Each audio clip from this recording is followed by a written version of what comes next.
Oggi 12ª edizione si conclude con la premiazione di un concorso d'Amarete che ha visto un'ampissima partecipazione di scuole. Il concorso, ricordiamo che è articolato in varie sezioni. Sì, anche quest'anno il concorso d'Amarete è giunto alla 12ª edizione. Protagonisti saranno sempre i ragazzi, perché l'obiettivo di questo concorso è appunto quello di dare voce ai ragazzi sul tema della violenza di genere. Loro, con messaggi positivi, con tutti i lavori che hanno preparato questa mattina, sicuramente vogliono dire no alla violenza. Quindi questa mattina il plauso va a tutti i ragazzi e alle docenti che li hanno accompagnati durante l'anno scolastico. Il centro antiviolenza e antistalking Telefono Aiuto oggi si rivolge ai ragazzi di tutte le scuole del territorio agrigentino e non solo, anche Caltanissetta, perché crede nella possibilità che studiando il fenomeno e la piaga della violenza sulle donne questa possa essere combattuta e arginata. L'impegno e l'estro di tutti gli insegnanti e di tutti gli alunni sicuramente farà in modo che la violenza sulla donna sia vissuta come un qualcosa che ci può toccare e questi ragazzi impareranno sicuramente a capire la violenza, ad approcciarla e ad arginarla, tenendo sempre presente che ci sono nel mondo degli adolescenti tante storie a loro vicine.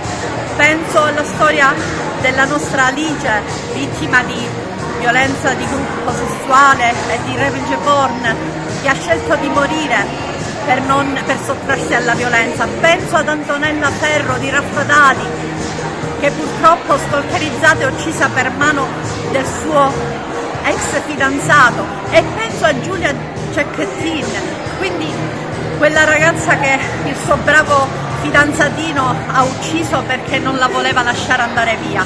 Quindi questi ragazzi, approcciandosi a queste tematiche, potranno capire che si tratta di storie non lontane a loro, di storie che gli appartengono, e cercare di capire e di cogliere quei segnali che possono arginare la violenza, facendo in modo di correre ai rimedi, che sono quelli di troncare le relazioni malate, di denunciare e di chiedere aiuto agli insegnanti, ai genitori e al centro antiviolenza Telefono Aiuto. Docente Maria Portella, oggi premiata con il premio d'Amarete, un riconoscimento speciale alla memoria della professoressa Maria Castro De Patti. Ecco, cosa vuol dire questo premio per lei, per la sua carriera anche didattica?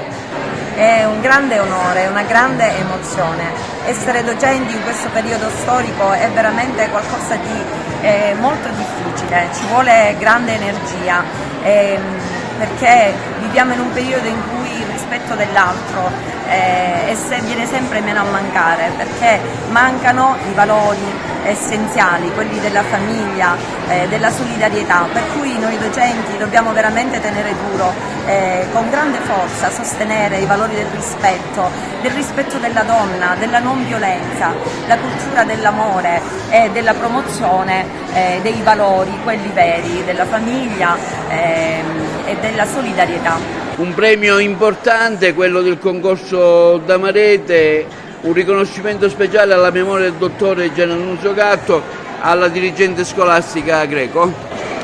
Sì, sono contenta e orgogliosa per questo riconoscimento speciale, perché vengono premiati l'impegno e l'attenzione nei confronti di tematiche importanti, quali la lotta contro la violenza sulle donne, l'educazione alle relazioni, al rispetto reciproco, alla parità tra uomo e donna, tutte tematiche che sono sempre al centro dell'azione formativa del nostro istituto.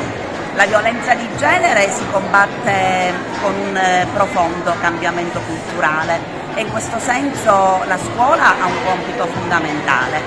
Serve che le ragazze crescano consapevoli di meritare il rispetto e al contempo serve che i ragazzi crescano forti nel rifiuto di ogni forma di violenza e discriminazione.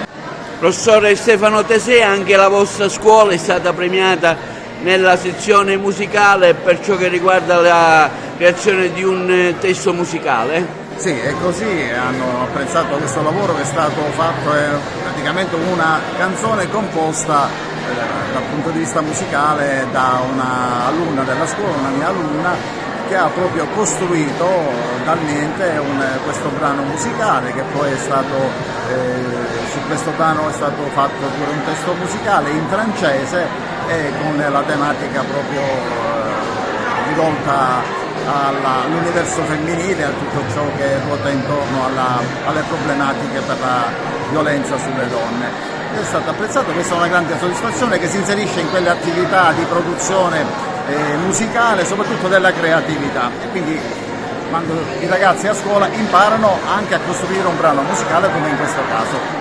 Il Gallo ha donato l'uso del teatro per questa bellissima manifestazione sulla violenza alle donne, il premio Damarete?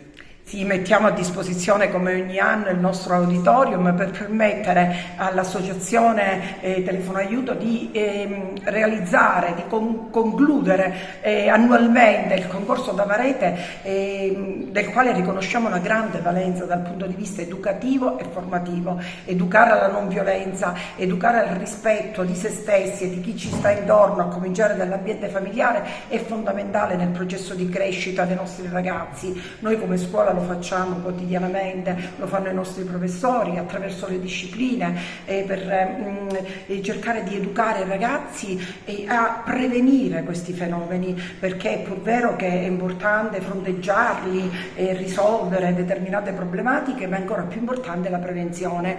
Il Telefono Aiuto da questo punto di vista svolge un eccezionale servizio, utilissimo servizio nel territorio da più di 20 anni, e il concorso è un modo per far riflettere, coinvolgere i bambini, i ragazzi e i giovani in modo tale che effettivamente questo argomento sia uno degli argomenti chiave nel loro processo di formazione. Siamo ben lieti di farlo, è una tradizione che ormai va avanti da tanti anni e continuerà anche nei prossimi.